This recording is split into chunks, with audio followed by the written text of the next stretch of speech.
by him having cited to us the paragraphs he would ask questions on, asking the witness about the law allowing you to investigate deaths in cell, which we have not referred to in the affidavit, is going outside the affidavit, but we would be guided. It's the better convention. So let him answer. If it falls under the ambit of that section 6, let me just say. That's right. That's right. That provision of the law, and let's leave it at that. That's right. That's right. And the question we are here about is specific to death inside a police cell. And that is all I'm saying. If he says that section, then the court will go and make a ruling of it. That's all we ask.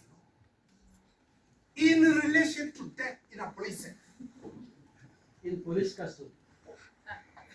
It's not you to set my question. I've asked you my question. You can't set a question and answer yourself.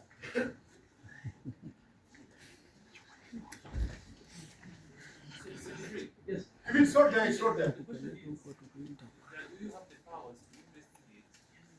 We have powers to investigate death that occurs under police custody. And that's good enough. Yes, and custody. Doesn't mean the court has gotten what we have asked. The question has been answered. We'll do submissions on it. That's all. Let's go to paragraph.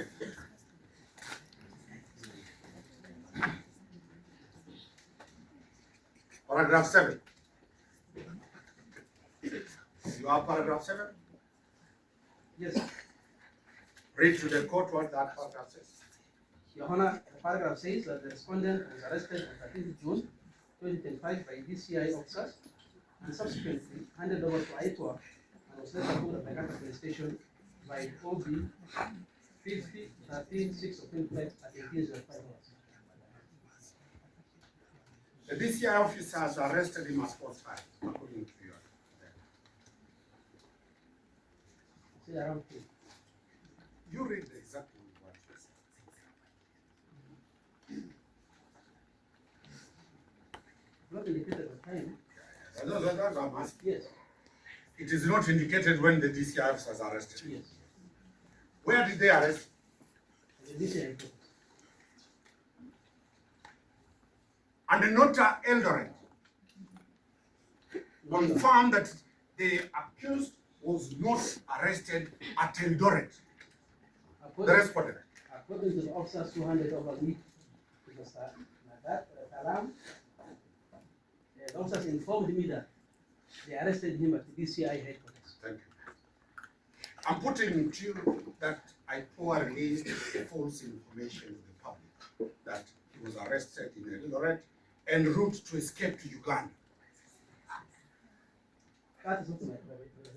I'm saying what is in social media is that the respondent. Your Honor, I can only answer what is in this affidavit. Sorry, Your Honor. Let's not digress to those issues. Yes. Let's proceed on the question of arrest. Are you aware the Director of Criminal Investigation, my friend Mr. Mohammed Amin, said the respondent is a person of interest? That is not in my evidence. That's why I said, are you aware? If you're not aware, you're not aware. Counsel, please ask me what is in this affidavit. I'm not going to, Your Honor, I'm not going to answer anything outside All the right. affidavit.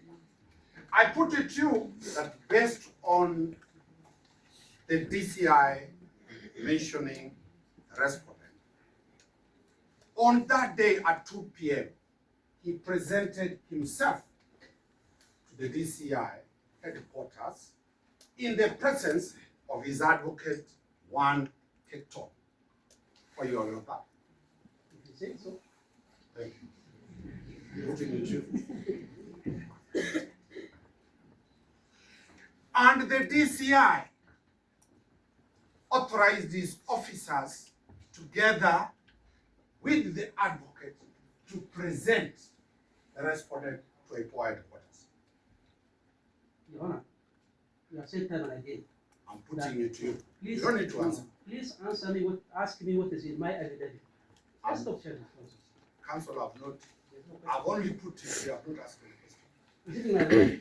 I'm The putting question it I'm to asking you. to you is it in my affidavit? For the Answer is benefit no. of the court, I'm putting it to you, then I'll ask you where you are saying you arrested. Your Honor, I will decline to answer anything which is not in my I've not asked. I've not asked. Then please ask. I put it to you that the officers handed over the respondent to IPOA in the presence of Mr. Keto. As I put it to you, for the record purposes. Samson Kalam was brought to IPOA head office by DCI officers. And he did record a statement at IPOA in the presence of his advocate, Ojwang Alomst, who is it? Is that my real? I'm putting it to you, counsel. You are counsel. When it's a question, I'll ask you a question. I'm only putting it Please for knowledge purposes. So now, if those are the facts, look at the paragraph you said he was arrested. Paragraph 7. Now I'll ask you questions from there. Read. I have read and read. What is the question, please?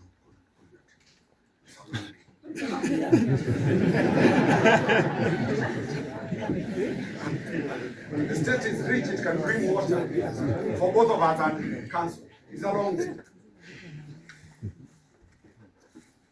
Can you confirm that paragraph 7 is not true, that he was arrested by the DCI officers? The respondent was arrested by DCI officers after he presented himself and brought to IPOA.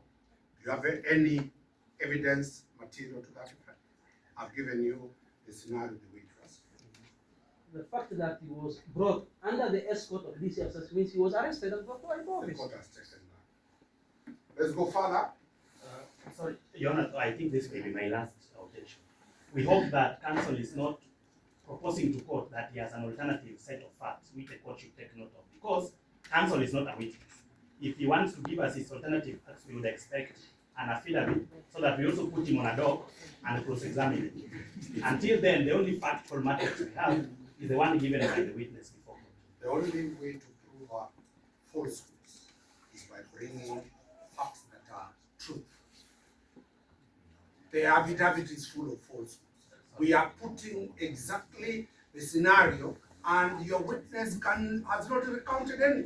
Sorry, Your Honor, I am a believer on the law and procedure. What I understand by the law of affidavits is that a person cannot give us factual matters, especially a lawyer or an advocate, from the bar. Right now, we have affidavit evidence given by this officer. We are having an alternative set of facts, which may be true. We have no reason to doubt it. But until we have an affidavit, all that he's telling us is, I put it to you, and we hope it does not go to evidence. Just to allay your fears. Yes. The evidence that I'm documenting is from him. That's right. Thank you very much. Not from Mr. Dansta. Than't you. Because as you put it right, he's not giving it. Correct. I'm not. He knows the procedure. Thank you. That's right. He's a teacher of the law. Yes, Thank you. and that's why I told you, Viti now is mature to be a judge. Thank you very much. Let's proceed, Your Honor. Paragraph 9.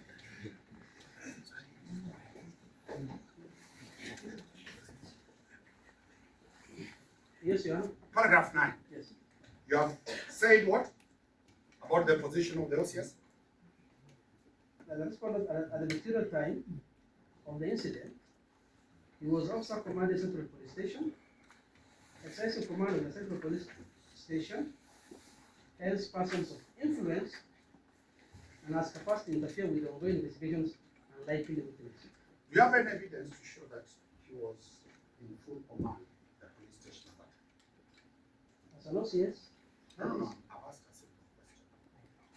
It is either you have it or you don't have it. Do you have anything, either duty roster or something showing he was on duty in command? Your Honor, what that was asking is that you are the presiding magistrate here. Do you have the power at this court? I mean, once you are an OCS, you have got the power over that station. Come on, counsel. We have agreed that you don't have it. You are looking for it. Let me put it forward. And let me put it to you. And Your Honor, just to answer also, whatever evidence that I had, I have put as an extract. Anything else which is not here, it's purposely done to safeguard, first of all, the integrity of the investigations.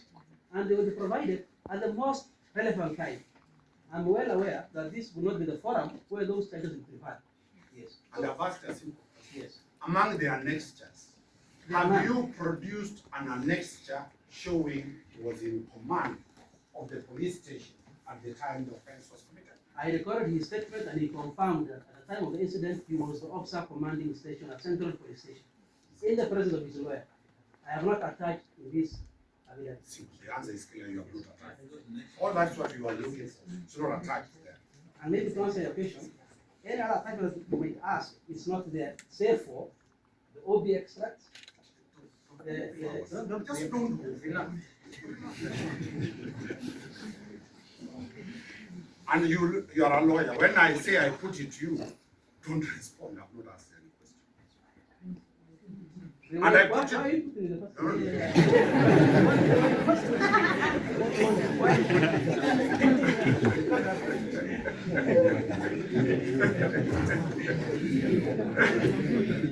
You went to law school. I know.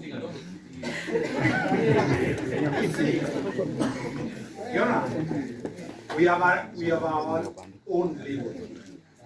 Allow us to proceed. What is relevant, what is not relevant, leave it. I put it to you that the OCS left the police station and the deputy was in command as an OCS. That is not in my affidavit. And I put it to you that the OCS was never near Central Police Station. That is not in my affidavit. Thank you. The world has heard it. Let's go. Paragraph 15. On the question of him likely to plan. You there? Yes. We have agreed there is no any material. Yes, nothing. Thank you. Let's proceed. Paragraph 10. You never. Oh, I asked you paragraph 15. I'm going to paragraph 16. Sorry.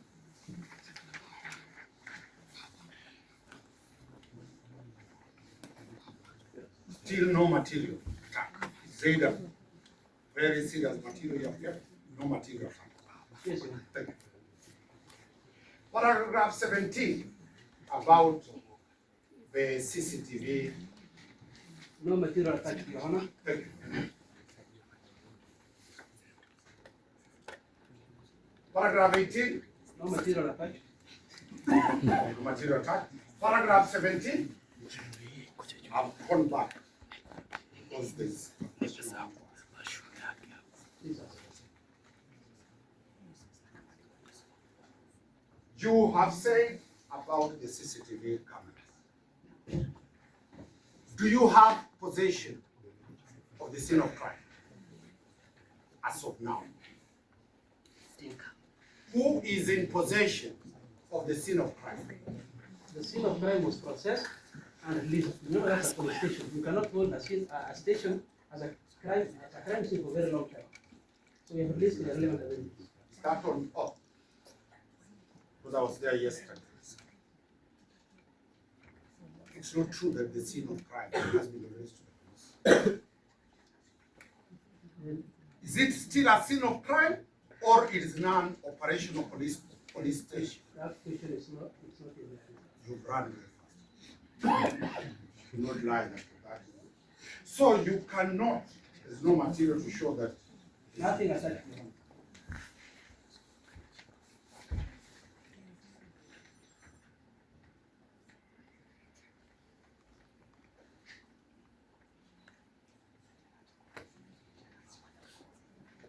Paragraph 19.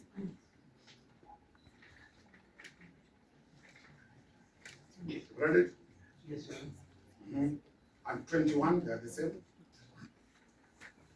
What's the question? No material attached. There is no material attack. Yes. That is very, very critical for us. Paragraph 22. I still ask you this question about the blue code of silence. I will refer you to the High Court decision. Tell the court. is a lawyer. He knows the court decision. Court of appeal decision. Give the court that decision. The Titus Gamau case, 2020. It's the first one filed by the judge who was given that. And I remind you, Cliff is the one who argued that matter. Yes. He's here. He'll face you over that matter. He's the one who argued that matter. Cliff will deal with the blue collar. Paragraph 23. You are now providing reasons as to why you want him to be detained for 21 days. True? From paragraph 21. 23. Yes, Your Honor. What is the reason you want to detain him? In paragraph 23. That we yet to record critical witness statements. Is his presence required physically when you are recording statements from other people? His detention is required so he doesn't interfere with the witness. About recording statement and interference and things. Wakili, I I've have asked one responded question. to your question. The reason as to why I'm seeking that prayer is to have him detained so he doesn't interfere with the witness. Very well. Does he know the witness? Then being police arrest.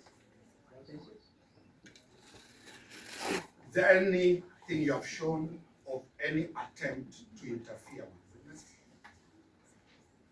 Because counsel, you know very well, the authorities, the Sagari, Duat Sagari, Cliff will ask you. The questions I'm asking is to prove, have you demonstrated by material your verdict? Nothing like that. Thank you.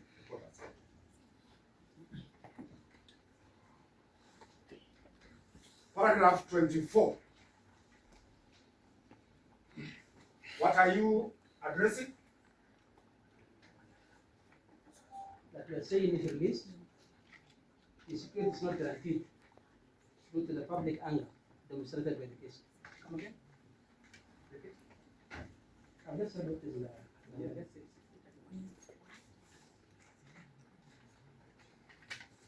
Yes. saying that the gruesome murder of the deceased has elicited widespread public anger. Therefore, if released at this point, the respondent's security cannot be guaranteed.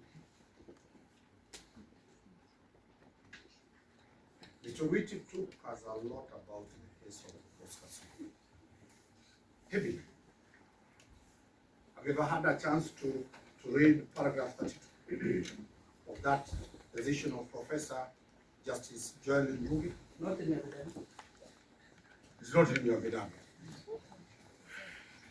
For the benefit of doubt, you are saying you want to detain him on two limbs. One, for the safety of his life. True? Yes. Do you have anything to show that his life is in danger? Nothing attached.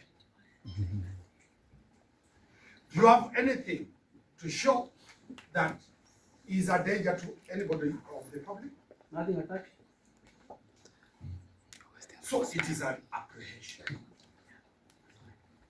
Yes, Your Thank you. It is an apprehension. Why I swear to you. And you are seeking this court. Did you have the court order to possess that phone? I don't need a court order to process a phone. Do you need a court order to get access to the phone? Yes, sir. Where is the provision that does not allow you to have authority to possess?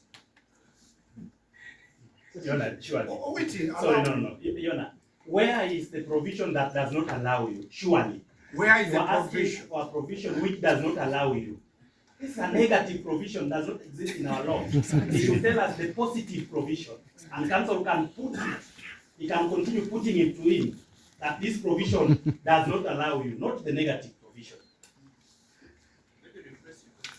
I'm refreshing. You know which has a problem is preparing for the judge. It's not key for this matter. You need him 21 days for the sole purpose of granting access. Is it him who grants access or the court? No, Your Honor. Who grants? I need the 21 days to complete my investigations. I've asked a question specifically.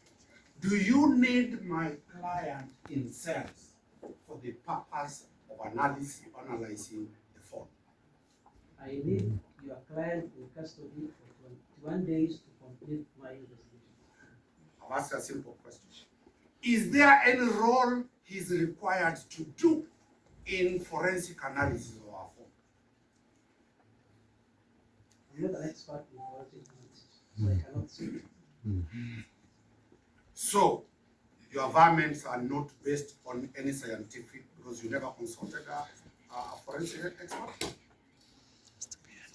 It is you swearing 21 days. Yes. And I've asked you, should the court, why 21 days? Why do you need him specifically? Your Honor, the issue is not about only phone extraction. It's not only about phone analysis. What else? I have said to complete my entire investigations that entail so many things. Among them, what you have stated.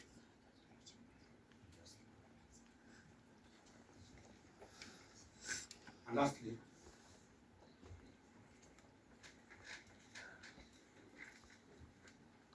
you have already attached the order in your application. Look at it. We have an order.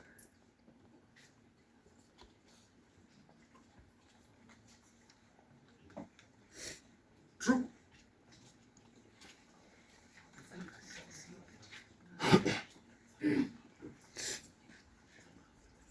Magori, this is a competent advocate and witness. Let him answer. I have seen an annexure here. Can I check this? I've seen an annexure there.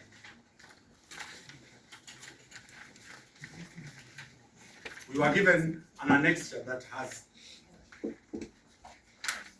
Is it yours? Yes. Or it is on it? No, it's ours. Very well. Let me ask you the question.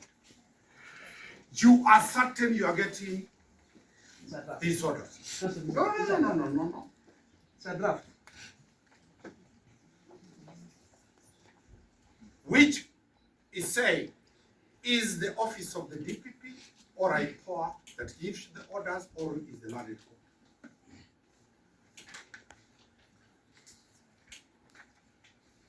What is the import of you drafting an order? Is it a formality that in this court already you have decided, not the court itself? Who decides? I hope it ceases. Your Honor, I hope we can save time by admitting that the application was drawn by the office of the DPP. What we have annexed as an order is a draft order. It is not the first time today, the 6th, is it 18?